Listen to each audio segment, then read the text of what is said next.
Assalamualaikum warahmatullahi wabarakatuh. Video kali ini kita akan membahas tentang resiko gagal bayar di aplikasi pinjaman online pinjam duit. Nah, di aplikasi pinjam duit ini merupakan aplikasi legal ya. Buat kalian yang mungkin belum tahu, kalau aplikasi pinjaman online yang legal itu, kalau kalian galbay pasti akan masuk ke slik OJK.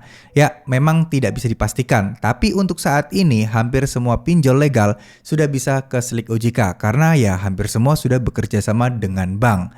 Nah, kalau dulu itu kan jarang banget nih pinjol-pinjol bekerja sama dengan bank, makanya mereka banyak yang nggak masuk ke slik OJK. Jadi orang akan berpikiran bahwa kalau pinjol legal ini tidak masuk ke slik, jadi tenang aja untuk galbaynya. Ternyata enggak. Saat ini sudah banyak yang bekerja sama dengan bank, yang artinya pinjol-pinjol ini bisa melaporkan kita ke slik OJK. Jadi artinya slik OJK kita nanti akan jadi kredit macet. Tapi itu bukanlah hal yang paling menakutkan karena banyak dari teman-teman di sini yang paling ditakuti adalah DC pinjol itu datang ke rumah atau ke kantor. Jadi DC pinjol pinjam duit atau DC lapangan pinjam duit itu datang ke kantor atau ke rumah, itu yang paling ditakuti. Tapi emangnya DC pinjam duit itu ada DC lapangannya ya? Apakah pinjam duit mengirimkan DC-nya datang ke rumah untuk menagih? Nah, jawabannya adalah sampai saat ini, sampai video ini dibuat, DC pinjam duit tidak akan menagih ke rumah kalian. Artinya mereka belum punya DC lapangan.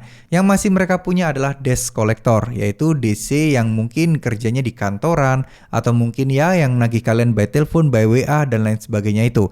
Jadi nggak bakal mengunjungi rumah kalian. Ya, memang nggak semua aplikasi pinjol legal itu punya DC lapangan. Hanya pinjol-pinjol besar dan juga sebenarnya nggak menjamin juga sih pinjol itu besar apa tidak yang punya DC lapangan atau tidak. Tergantung mereka mau memberikan anggaran untuk bayar DC lapangan atau tidak. Karena kan bayar DC nggak murah ya. Bayar DC tentu banyak, harus menggaji orang di seluruh kota. Karena kalau DC-nya cuma satu tiap kota, ya kapan selesainya nagihnya gitu ya. Intinya seperti itu. Daripada sesuatu yang tidak efektif, lebih baik dihilangkan aja.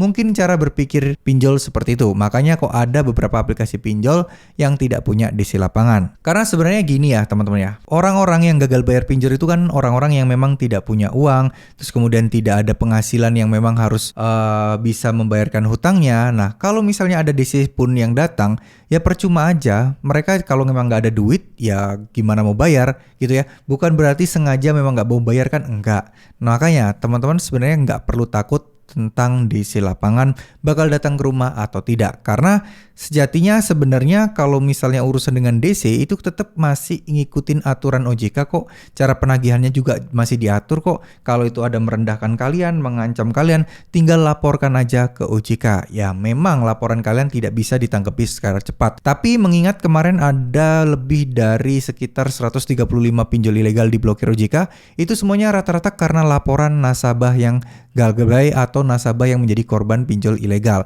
Sehingga pinjol tersebut diusut, dituntaskan, dihapus, dan sekarang ditutup oleh OJK. Jadi gitu ya. Jadi teman-teman nggak perlu takut, pinjam duit ini masih belum ada DC lapangannya. Teman-teman nggak usah khawatir. Semoga utang teman-teman ke depannya bisa dilunasi, terus teman-teman rezekinya bisa dipermudah, dan nggak perlu lagi minjam-minjam atau ngutang di pinjol seperti pinjam duit ini. Ya, intinya adalah kalau misalnya kalian pinjol legal, pasti ada resikonya. Ya mau ditelepon, di WA itu wajar. Bunga itu udah pasti. Untuk masalah DC, nah ini tergantung pinjolnya ada atau enggak. Nah untuk pinjam duit ini masih belum ada ya. Buat teman-teman yang mungkin pernah galbay atau saat ini sedang galbay di pinjam duit, bisa silakan tulis di kolom komentar ya. Siapa tahu cerita kalian, informasi kalian ini bisa bermanfaat untuk teman-teman yang lain yang kondisinya mungkin nasibnya hampir sama seperti kalian. Sehingga itu bisa membantu dan bisa saling diskusi di sana. Terima kasih. Wassalamualaikum warahmatullahi wabarakatuh.